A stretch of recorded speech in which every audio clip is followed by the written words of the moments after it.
नमस्कार, मी आकाश Chavan AGC news धाराशिवमध्ये पुन्हा एकदा आपले सहर्ष स्वागत करत आहे.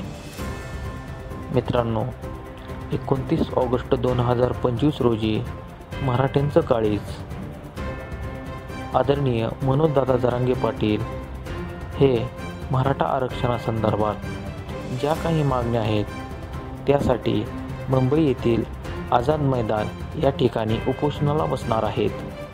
त्यासाठी त्यांनी महाराष्ट्रातील तमाम मराठी बांधवांशी संवाद साधण्यास सुरुवात केली आहे. मित्रांनो,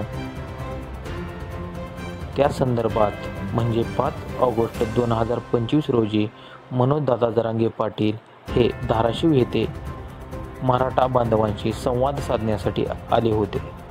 मित्रांनो, त्यावेळेस त्यांनी मराठा समाजाला असे आवाहन केले आहे की जो कोणी पुढारी नेता, उदाहरणार्थ ग्रामपंचायत सदस्य, पंचायत समिती सदस्य, तसेच जिल्हा परिषद सदस्य, नगरसेवक, सरपंच, आजी माजी, जो कोणी मुंबईला येणार नाही त्याला तुम्ही निवडणुकीत पाडा, असा संदेश मराठा समाजाला मनोजदादा जरांगे पाटील यांनी दिलेला आहे. तसेच दादांनी मी तुमच्यातला काही दिवसांचाच पाहुणा आहे